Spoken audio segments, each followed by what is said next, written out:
সংস্কৃতি উপদেষ্টা মুস্তাফা ফারুকীর পদত্যাগ সহ কয়েকটি উপদেষ্টার দপ্তর বদলের দাবিতে সর্বমোট ৮ দফা দাবিতে কক্সবাজারের চট্টগ্রাম কক্সবাজার মহাসড়কের রামুতে অবস্থান কর্মসূচি পালন করছে বৈষম্য বিরোধী ছাত্র আন্দোলন।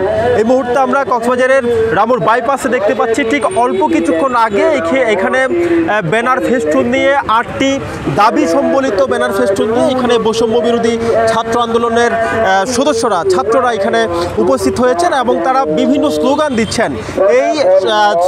এই সমাবেশ থেকে অথবা অবস্থান কর্মসূচি থেকে মুস্তাফা ফারুকীর পদত্যাগ এবং স্বরাষ্ট্র উপদেষ্টা সহ বেশ কয়েকটি উপদেষ্টার দপ্তর বদল সহ বিভিন্ন দাবি আসলে এই জায়গা থেকে বৈষম্য বিরোধী ছাত্র আন্দোলনের ছাত্ররা করছেন। পাশাপাশি আওয়ামী লীগকে নিষিদ্ধকরণের দাবিও এই জায়গা থেকে করা হচ্ছে। ফেসিবাদের এবং স্বৈরাচারের কবর রচনার জন্য আসলে এই জায়গা থেকে এখানে বৈষম্য বিরোধী ছাত্র প্রতিনিধিরা স্লোগান দিচ্ছেন। আপনি যদি বলতেন যে এখানে কি কি দাবিতে আপনারা এই কর্মসূচি দিয়েছেন। ধন্যবাদ। আমরা ৮ দফা দাবিতে সরকারকে বিগত আরও ৫-৬ দিন আগে জানিয়েছি আমাদের ৮ দফা।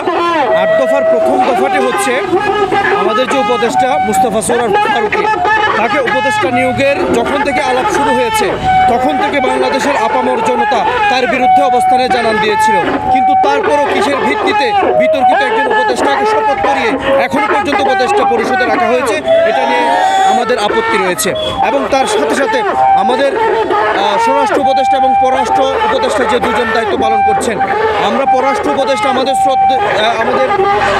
আইন উপদেষ্টা শ্রদ্ধেয় আসিফ নজরুল স্যারের ব্যাপারে আমাদের সম্মানের জায়গায় আছে, কিন্তু বেশ কিছু বিষয় নিয়ে আপত্তির জায়গা। আইন উপদেষ্টার দপ্তর বদলও চাচ্ছেন এই জায়গা। আমরা ওনাদেরকে সম্মান করি, সেই সম্মানের জায়গা থেকে দপ্তর বদল বলছি, কিন্তু আদতে আমরা এই স্বরাষ্ট্র মন্ত্রণালয় এবং আইন মন্ত্রণালয় থেকে এই কর্মসূচি এখানে কতক্ষণ পর্যন্ত চলবে?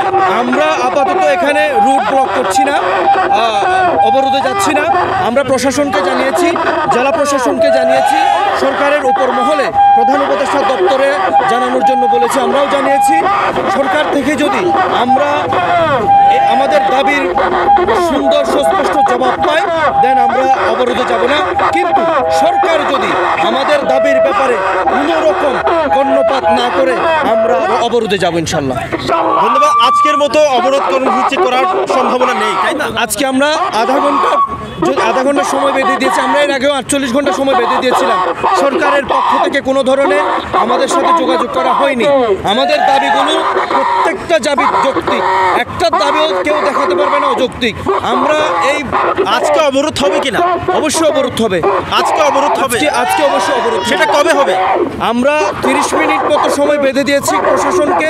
প্রশাসনের পক্ষ থেকে যদি আমাদের সাথে যোগাযোগ করা না হয়, আমরা অবরোধে যাচ্ছি। ধন্যবাদ। তারা বলছেন আসলে অবস্থান কর্মসূচির পর তারা চট্টগ্রাম কক্সবাজার মহাসড়কে তারা অবরোধ কর্মসূচি পালন করবেন। তারা চাচ্ছেন যে সরকারের উচ্চ পর্যায় থেকে তাদেরকে আশ্বস্ত করা হোক এবং তাদের যে দাবি, সেই দাবিগুলো মেনে নেওয়ার ব্যাপারে সরকারের উচ্চ মহল থেকে তাদেরকে আশ্বস্ত করা হলে তাহলে তারা অবরোধ কর্মসূচিতে যাবে না বলে তারা আমাদেরকে জানিয়েছেন। অন্যথায় তারা চট্টগ্রাম কক্সবাজার মহাসড়ক অবরোধ করবেন এবং সেটি আজকের দিনে করবেন বলে বৈষম্য বিরোধী ছাত্র আন্দোলনের প্রতিনিধিরা আমাদেরকে নিশ্চিত করেছেন। কক্সবাজারের রামু চট্টগ্রাম কক্সবাজার মহাসড়ক থেকে এটুকুই ছিল এখানকার সবশেষ।